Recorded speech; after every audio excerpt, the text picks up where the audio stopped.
Welcome welcome welcome मेरे प्यारे विद्यार्थियों, कैसे हैं आप सभी। उम्मीद करते हैं आप सब अच्छे होंगे, बढ़िया होंगे, लाजवाब होंगे और आप सबकी पढ़ाई बेहतरीन तरीके से चलेगी। दोस्तों स्वागत है आप सभी का कक्षा 9 विज्ञान चैप्टर 1 हमारे आसपास के पदार्थ पार्ट है, तो जिसमें आज आप सभी को बताऊं जो भी विद्यार्थी कक्षा 9 में है और वो चाहते हैं कि हमारा बोर्ड एग्जाम यानी कि वार्षिक परीक्षा में अच्छे से अच्छा अंक आए, तो आप सभी को आज का वीडियो देखना पड़ेगा क्योंकि आज का वीडियो आप सबके लिए बहुत ही महत्वपूर्ण होने वाला है। दोस्तों आज की वीडियो में आप सभी को मैं बताने वाला हूं कि जैसे आपका इसके पहले वाले वीडियो में हमने बताया था कि ठोस द्रव गैस क्या होता है, इन सभी के बारे में हमने इसका परिचय बताया था कि हमारे आसपास के पदार्थ क्या होते हैं, पर पदार्थ की परिभाषा क्या होती है, पदार्थ के कितने प्रकार होते हैं, पदार्थ के क्या क्या गुण होते हैं, उन सभी के बारे में हमने एक चर्चा किया था। आज के वीडियो में आप सभी को बताने वाला हूँ कि सबसे पहला जो हमारा टॉपिक है, तो आप लोग पेन और कॉपी लेकर जरूर बैठेगा क्योंकि आज का टॉपिक आप सभी के लिए बहुत ही ज़्यादा इंपॉर्टेंट है और वो आपकी परीक्षा की दृष्टि से बहुत ही ज़्यादा इंपॉर्टेंट होने वाला है। देखिएगा कि जो आपका सबसे पहला टॉपिक है वो क्या कर रहा है कि तरलता। तरलता क्या है, किसे कहते हैं तरलता। जैसे आपने सुना होगा कि पानी बहता है, गैस बह रहा है, ठीक है, कोई भी लिक्विड हो, दूध होता है, दूध बह रहा है, ये सब क्या है, तरलता किसे कहते हैं। दूध किस कारण से बहता है, पानी किस कारण से बहता है, क्या उसमें कारण होता है, उसका क्या गुण होता है, उसी पर हम चर्चा करने वाले हैं। तो ध्यान से देखिएगा, कह रहा तरलता क्या है, तरलता किसे कहते हैं, क्या होता है तरलता।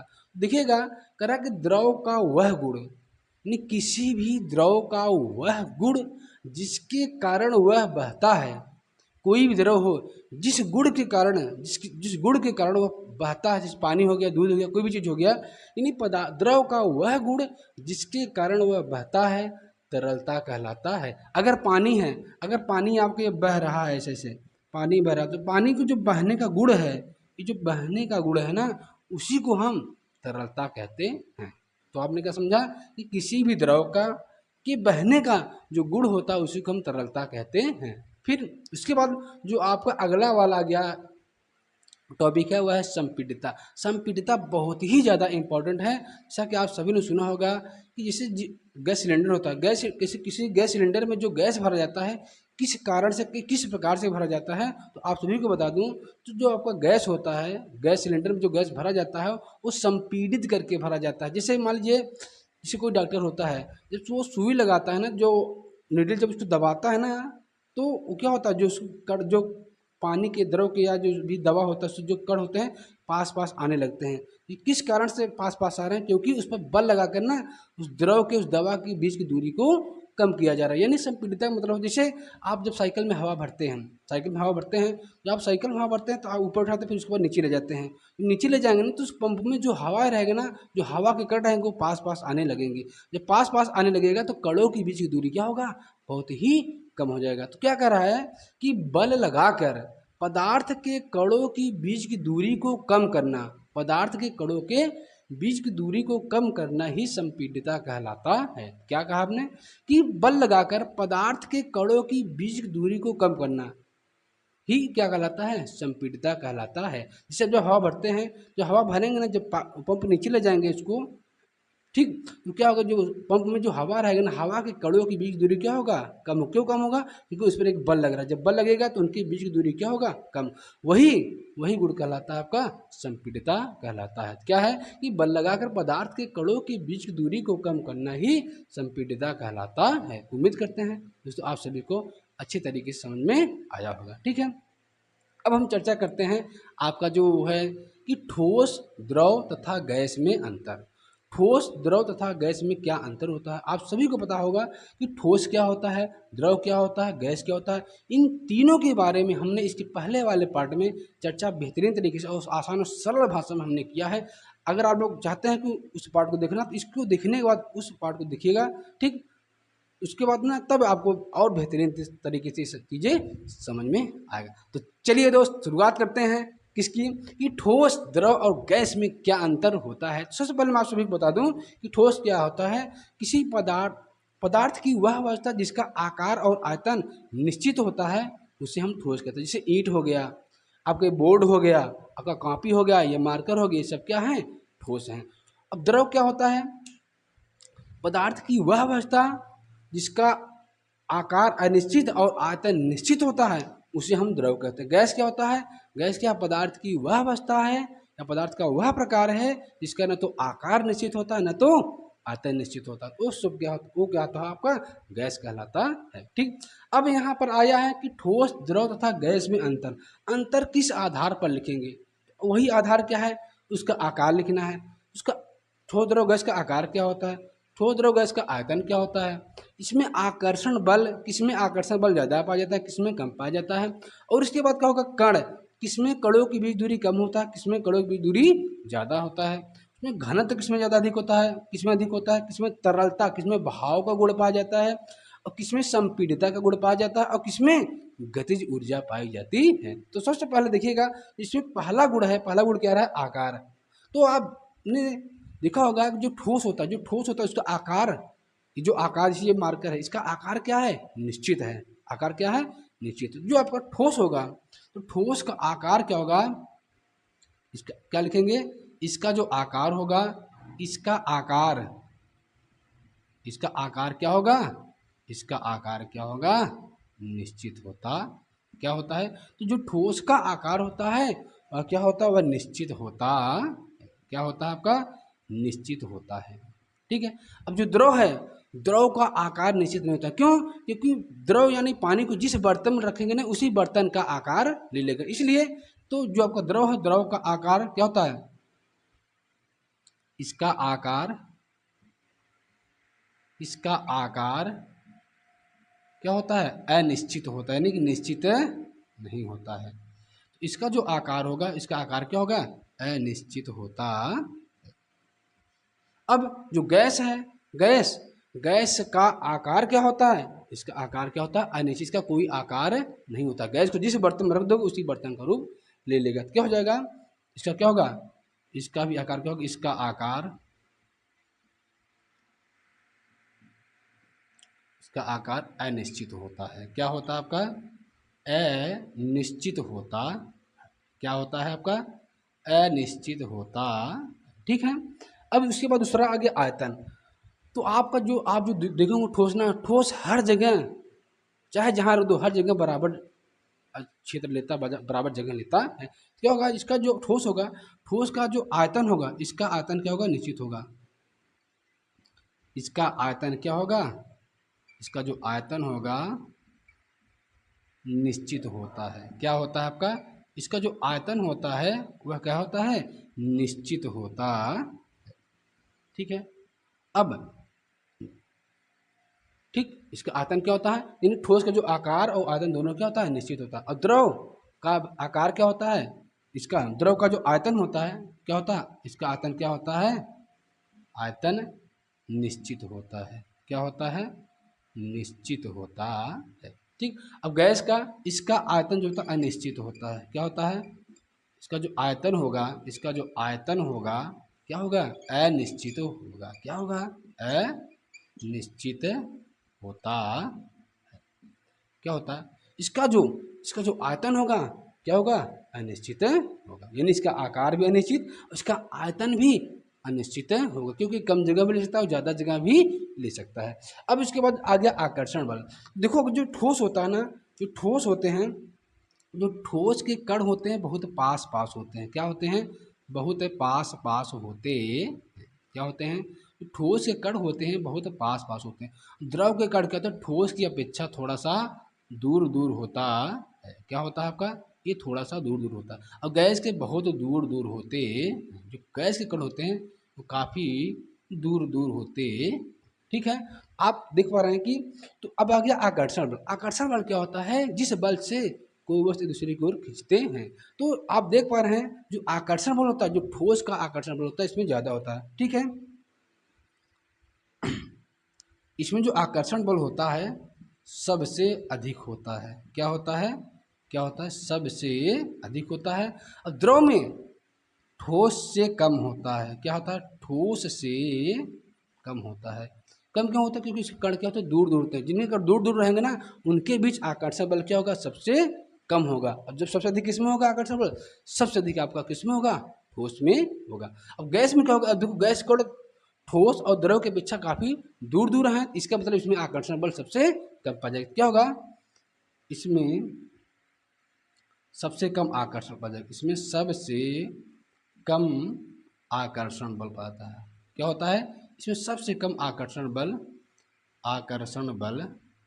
होता, क्या होता है, इसमें क्या होगा, सबसे कम आकर्षण बल पाया जाएगा। अब देखिए कण, अब जो ठोस होता है, ठोस के कण क्या होते हैं, पास पास। आप देख पा रहे हैं ठोस कण क्या होगा, इसके कण क्या होंगे, पास पास। क्या होंगे, कण क्या होंगे, ठोस कण क्या होंगे, पास पास होते हैं। क्या होते हैं, पास पास होते हैं। अब जो द्रव के कण हैं ठोस की अपेक्षा दूर दूर होते हैं। क्या लिखेंगे, इसके कण ठोस से दूर दूर होते, क्या होते हैं, थोड़ा सा दूर दूर होते हैं। ठीक। अब गैस कण क्या है, ठोस और द्रव के बच्चा काफी दूर दूर होते हैं। क्या होगा, इसके कण ठोस तथा द्रव से काफी दूर होते हैं। क्या होते हैं, काफी दूर दूर होते, क्या होते हैं, काफी दूर दूर होते हैं। अब देखो घनत्व, सबसे ज्यादा घनत्व ठोस में पाया जाता है। जिसके कण पास पास रहेंगे ना उसमें घनत्व सबसे अधिक होता है। इसमें क्या होगा, जो घनत्व होगा सबसे अधिक होगा। क्या होगा, सबसे अधिक होता है। इसमें जो होगा आपका घनत्व ना, घनत्व मतलब जो चीज़ घना होता है, घना मतलब जो चीज़ पास पास होता है। तो आप देख पा रहे हैं जो ठोस से कण होते हैं बहुत पास पास होते हैं, जिसके कण पास पास होंगे ना उसमें घनत्व सबसे अधिक होगा। इसमें क्या होगा, ठोस से कम होगा। क्या होगा, ठोस से कम होगा। क्यों, क्योंकि इससे कण क्या है, ठोस के अपेक्षा दूर दूर है। जिसके कण दूर दूर होते हैं ना उसमें घनत्व क्या होता है, कम पाया जाता है। क्या होगा, ठोस से कम। इसमें क्या होगा, ठोस द्रव से कम घनत्व पाया जाता है। क्या होता है, ठोस द्रव से कम घनत्व होता है इसमें। ठीक है, क्या होता है, तो इसमें क्या होता है, कम घनत्व होता है। उसके बाद तरलता, ठोस कभी बहता नहीं है। तो क्या होगा, इसमें क्या होगा, तरलता नहीं पाया जाएगा, तरलता नहीं पाया जाता। जबकि द्रव क्या होता है, द्रव क्या होता है, द्रव बहता है, इसलिए इसमें क्या होगा, तरलता का गुण पाया जाएगा, तरलता का गुण पाया जाता। ठीक है। जबकि अब गैस द्रव के अपेक्षा काफी तेज बहता है। तो इसमें क्या होगा, ठोस द्रव व गैस से, ठोस द्रव से अधिक, ठोस द्रव से अधिक तरलता पाया जाता। क्या होता है, अधिक तरलता पाया जाता है। संपीडिता मतलब होता है कि ठोस को आप दबा नहीं सकते हैं। आप ठोस जैसे मार्कर इसको दबा दें, इसके कणों के बीच दूरी कम नहीं होगा। क्या होगा, इसमें क्या होगा, संपीडिता सबसे कम होगा। क्या होगा, संपीडिता होगा सबसे कम होगा। इसमें ठोस से अधिक होगा। क्या होगा आपका, ठोस से अधिक होगा। इसमें क्या होगा, सबसे ज़्यादा संपीड़िता, सबसे ज़्यादा अगर दबा सकते हैं तो वो क्या है, गैस को दबा सकते हैं। क्या होगा, सबसे अधिक है। क्या होगा आपका, सबसे अधिक संपीड़िता पाया जाता है, सबसे अधिक संपीड्यता संपीड़िता पाया जाता है। अब गतिज ऊर्जा मतलब कि किसके कण सबसे अधिक तेजी से गति करते हैं। तो आप सभी को पता है कि सबसे ज़्यादा गति ऊर्जा किसमें पाया जाता है, गैस में पाया जाता है। क्योंकि गैस काफ़ी तेजी से फैलता है, काफ़ी उसके कण जो कण होते हैं बड़े काफ़ी तेजी से भागते हैं। क्या होगा, सबसे कम होगा, इनमें क्या होगा, सबसे कम होगा। जो गतिज ऊर्जा होगा ठोस में ना, ठोस कभी तेजी से भागता नहीं है, सबसे कम होगा। अब द्रव क्या होगा, द्रव में क्या होगा, ठोस की अपेक्षा अधिक। इसमें क्या होगा, ठोस से अधिक है। क्या होगा, ठोस से अधिक है, अधिक गतिज ऊर्जा पाया जाएगा। अधिक क्या होगा, गतिज ऊर्जा पाया जाएगा। जबकि इसमें क्या होगा, सबसे अधिक होगा। ठोस गैस में क्या होगा, सबसे अधिक गतिज ऊर्जा पाया जाएगा। क्या होगा, सबसे अधिक गतिज ऊर्जा पाया। दोस्तों थोड़ा सा इसको मैनेज करिएगा क्योंकि थोड़ा साफ साफ नहीं है। अगर आप ध्यान देंगे ना आपको हर चीज़, हर स्टेप बढ़िया से समझ में आएगा। आप लोग, उम्मीद करते हैं आप सभी को ये चीज़ें अच्छे तरीके से समझ में आया होगा। दोस्तों तो चलिए दोस्त शुरुआत करते हैं। आप सभी का जो अगला टॉपिक है, अगला जो टॉपिक क्या है वो क्या कर रहा है कि पदार्थ की अवस्था में परिवर्तन, यानी पदार्थ की अवस्था में परिवर्तन कैसे किया जा सकता है, यानी पदार्थ की अवस्था को कैसे चेंज किया जा सकता है, कैसे पदार्थ की अवस्था को बदला जा सकता है। जैसे आप सभी ने देखा होगा कि जो आपका बर्फ है, इसके पहले आपने पढ़ा कि पदार्थ जो आपका तीन अवस्थाएं होती है, ठोस, द्रव और गैस, में आपने अंतर पढ़ा। और इसके पहले वाले एक वीडियो हमने बना दिया है जिसमें हमने आपको बेसिक से बताया है कि हमारे आसपास के पदार्थ का, तो पदार्थ की परिभाषा, पदार्थ से संबंधित जितने भी इसके गुण होते हैं उन सभी के बारे में हमने बेहतरीन तरीके से चर्चा किया है। दोस्तों आप उस वीडियो को जरूर देखिएगा, तभी आपको ये वीडियो समझ में आएगा। इस वीडियो देखने के बाद वो वीडियो आप जरूर देखिएगा ताकि आपको बेहतरीन तरीके से हर एक टॉपिक, हर एक कंसेप्ट आपका क्लियर हो सके। दोस्तों पेन और कॉपी लेकर जरूर बैठिएगा। चलिए शुरुआत करते हैं। देखिएगा कि करा पदार्थ की अवस्था में परिवर्तन, किस प्रकार से पदार्थ की अवस्था में परिवर्तन किया जा सकता है। जैसे आपने देखा होगा बर्फ, बर्फ क्या है, जब बर्फ को गर्म करेंगे, जैसे बर्फ है, जब हम बर्फ को क्या कर देंगे, गर्म कर देंगे, इसका टेम्परेचर बढ़ा देंगे, तो जब बर्फ को गर्म करेंगे तो बर्फ क्या होगा, पिघल करके क्या बन जाएगा, पानी बन जाएगा। क्या बन जाएगा, पानी। और जब इसी पानी को जब हम क्या करेंगे, फिर से गर्म करेंगे, क्या करेंगे, जब फिर से गर्म करेंगे तो ये किस में बदल जाएगा, ये उबल करके भाप बन जाएगा, भाप बन करके उड़ जाएगा। तो जो आपका बर्फ था ये ठोस था, जब इसको गर्म किया गया, जब गर्म करते हैं ना तो क्या होता है, ये पिघल करके क्या बन जाता है, पानी, यानी कि द्रव अवस्था में आ जाता है। नहीं कि ठोस से क्या होता है, द्रव अवस्था में आ जाता है। जब इसी पानी को थोड़ा और गर्म करता है ना, 100 डिग्री सेल्सियस पर इसको गर्म करते हैं ना, तो यही पानी गर्म होकर के क्या बन जाता है, वाष्प बन जाता है, यानी भाप बन करके, गैस बन करके वो उड़ जाता है। तो आपने क्या देखा कि जब बर्फ को गर्म किया तो पानी बना, यानी द्रव बना, जब पानी को फिर से गर्म किया तो क्या बना, आपका वाष्प बना। और इसी को उल्टा, जैसे अगर हम इसी वाष्प को जब हम क्या करेंगे, फिर से क्या कर देंगे, इसी को फिर से हम क्या कर देंगे, ठंडा कर देंगे। क्या कर देंगे, इसको ठंडा करेंगे ना, यही वाष्प का जब ठंडा होगा फिर से क्या बन जाएगा, आपका पानी बन जाएगा। जैसे आप सभी ने देखा होगा कि जब खाना बन रहा होता है ना, तो उस जो खाना बन रहा होता है उसमें जो भाप निकलता है वो भाप उड़ता है, और जैसे वो भाप ठंडा होता है तो आप देखे होंगे ना, उस बर्तन के तली पर आकर जम जाता है, वो बर्तन तली पर आकर बैठ जाता है, छोटे छोटे बूंदों के रूप में क्या होता है, उस थाली पर आकर जम जाता है। तो आपने क्या देखा कि पहले भाप बना, भाप बनने के बाद क्या, जब भाप वो ठंडा हुआ ना, ठंडा होकर के बर्तन की तली पर आकर बूंद बूंद के रूप में आपका वो बैठ जाता है। इसका मतलब है कि जब वाष्प को, भाप को ठंडा किया जाएगा तो फिर से क्या बन जाएगा, पानी। और इसी पानी को जब हम फिर से ठंडा करेंगे तो ये क्या बन जाएगा, ये फिर से आपका बर्फ बन जाएगा, यानी कि किस में बन जाएगा, ठोस में बदल जाएगा। तो आपने देखा कि किस प्रकार से अवस्था में परिवर्तन हुआ, कैसे अवस्था बदली।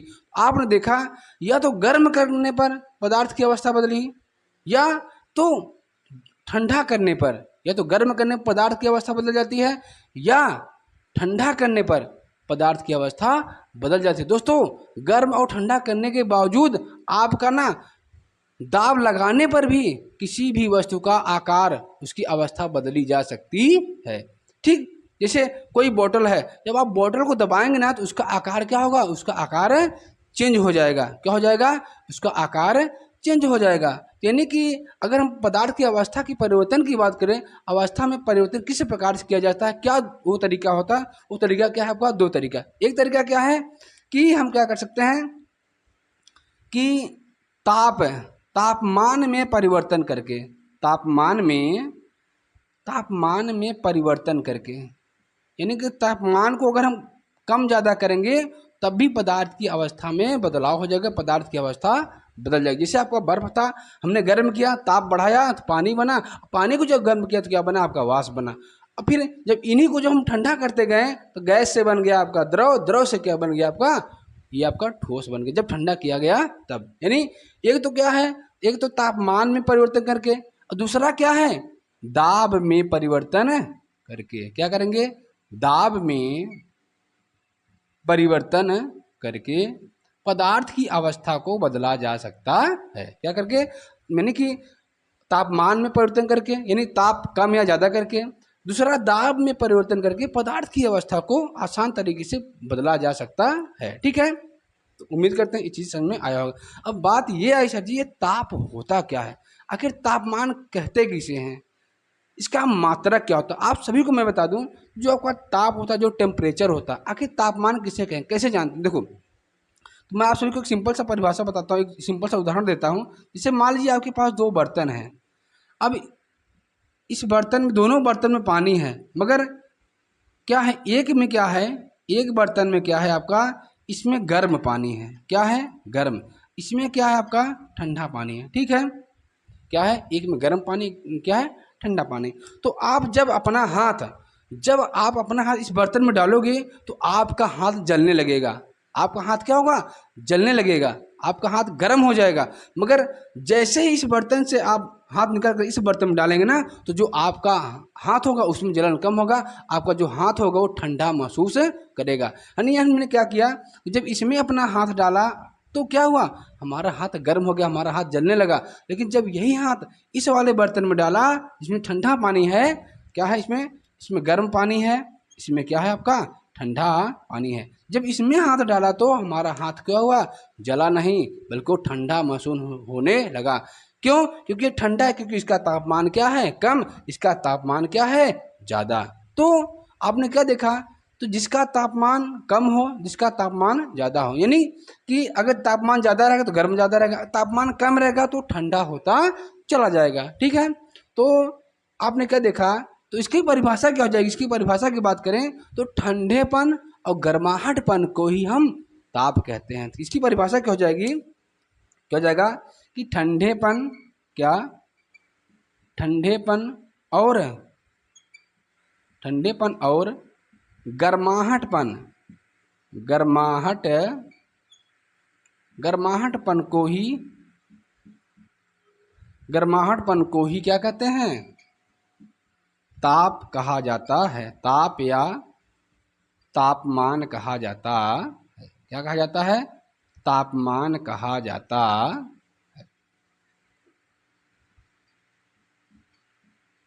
कहा जाता।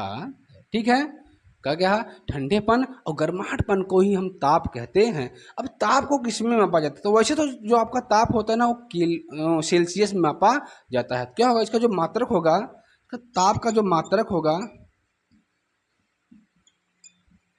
जो ताप का मात्रक होता है वो क्या होता है, सेल्सियस।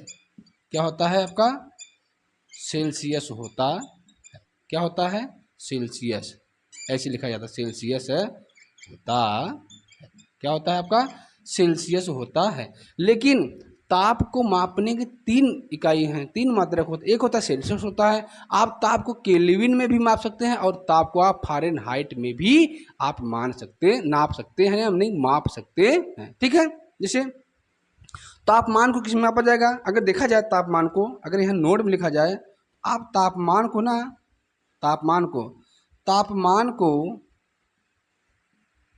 तापमान को सेल्सियस,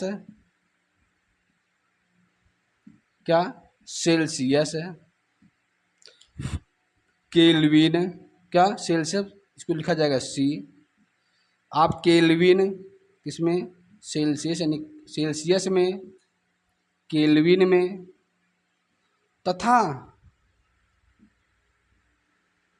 फ़ारेनहाइट, क्या, फ़ारेनहाइट में भी, फ़ारेनहाइट मतलब एफ में भी मापा जा सकता है, जाता, किसमें मापा जाता है, सेल्सियस में भी मापा जाता है, और फ़ारेनहाइट में और केल्विन में भी मापा जाता है। ठीक है, इसमें कुछ नोट रहेगा। जैसे अगर हम कहें, अगर आपको पानी है, पानी को कितने, पानी का टेम्परेचर, जो पानी, उसका टेम्परेचर कितना होना चाहिए, कितने तापमान पर पानी बर्फ बन जाता है। तो आप सभी को बता दूं, जो आपका जल है, जब जल को, जल मतलब पानी, जल को 0 डिग्री सेल्सियस, क्या, कितना, 0 डिग्री सेल्सियस पर, जल को 0 डिग्री सेल्सियस पर बर्फ में बदला जाता है, बदला जा सकता। ठीक है, यानी कहने का मतलब है कि 0 डिग्री सेल्सियस में, 0 डिग्री सेल्सियस पर जल बर्फ बन जाता है। क्या बन जाता है? बर्फ बन जाता, क्या होता है? तो 0 डिग्री सेल्सियस पर क्या होता है? जो जल होता है बर्फ बन जाता है। अब जब ये बर्फ बन जाता है, ये जो पानी है, पानी कितने ताप पर उबलने लगता है? तो जो आपका ये पानी होता है, क्या होता है? पानी, पानी क्या होगा? ये जो पानी होता है, पानी 100 डिग्री सेल्सियस, कितना? 100 डिग्री सेल्सियस पर उबलने लगता है। क्या करता है? उबलने लगता, क्या है? जो आपका जल होता है, पानी होता है, अगर इसका तापमान 100 डिग्री सेल्सियस कर दिया जाना है तो यह क्या होगा? ये उबलने लगेगा। क्या करने लगेगा? उबलने लगेगा। तो दोस्तों उम्मीद करते हैं ये चीज़ें आप सभी को अच्छे से समझ में आया होगा। आइए मैं आप सभी को बताता हूँ कि ये जो आपका ये सेल्सियस है, सेल्सियस, केल्विन और फ़ारेनहाइट, किसमें? सेल्सियस में, केल्विन में और इस फ़ारेनहाइट में क्या संबंध होता है, इसका सूत्र क्या होता है? तो अगर हम इसकी बात करें, इसकी बात करें फ़ारेनहाइट यानी कि सेल्सियस, क्या? सेल्सियस, केल्विन व फ़ारेनहाइट में संबंध क्या होता है? इसमें संबंध क्या होता है? इसका सूत्र क्या होता है? इसका सूत्र होता है कि सी, क्या होता है आपका? सी बटे, सी क्या होगा? सी बटे 100, सी बटे 100 बराबर के एफ माइनस 32 बटे 180 बराबर के माइनस 273 बटे आपका 100 होता है। तो क्या देखा आपने? कुछ जो आपका सेल्सियस है और फ़ारेनहाइट और केल्विन में जो संबंध है वो संबंध क्या है? सी बटे कितना आपका? ये सी बटे 100 बराबर एफ माइनस 32 बटे 180 कितना होता है? 180 बराबर के माइनस, ध्यान दीजिएगा, के माइनस 273 बटे 100। अगर इसको सॉल्व करें और छोटा करें ना तो ये देखो आपका 20 से कट जाएगा। अगर इसको 20 से काटे तो 20 पंचे क्या हो जाएगा? 100, 20 नवैया 180, अब 20 पंचे आपका 100। इसको ऐसा भी लिख सकते हैं, सी बटे 5 बराबर एफ माइनस 32 बटे 9 बराबर के माइनस 273 बटे 5। या आप ये भी लिख सकते हैं, या तो ये लिखिए या तो ये लिखिए। ठीक है, उम्मीद करते हैं ये चीज़ें आप सभी को समझ में आया। अब मैं आप सभी को बताऊंगा कि किस प्रकार सेल्सियस को केल्विन में कैसे बदला जाता है, केल्विन को सेल्सियस में कैसे बदला जाता है, आप सेल्सियस को फ़ारेनहाइट में कैसे बदल सकते हैं। अगर आप सभी को सेल्सियस से बदलना फ़ारेनहाइट में, या फ़ारेनहाइट को बदलना है केल्विन में, या केल्विन को बदलना है सेल्सियस में, वो चीज़ें मैं आप सभी को अगले वाले वीडियो में बताऊँगा। दोस्तों ये वीडियो थोड़ा सा लंबा हो रहा है, मैं चाहता हूँ कि आप सब हर एक टॉपिक को आसान और सरल भाषा में छोटे छोटे पार्ट में सीखेंगे ना, तो आपका क्या होगा? जो अगर आप रोज़ थोड़ा थोड़ा पढ़ेंगे ना तो आपका एग्जाम में बहुत ही बेहतरीन नंबर आएगा। क्योंकि थोड़ा थोड़ा पढ़ने से होगा, आपका माइंड एक्सेप्ट करता है और आपकी सीखने की क्षमता बढ़ जाती है। ठीक है दोस्तों, मिलते हैं अगले वाले वीडियो में, तब तक के लिए धन्यवाद, सत श्री अकाल, राधे राधे, जय हिंद।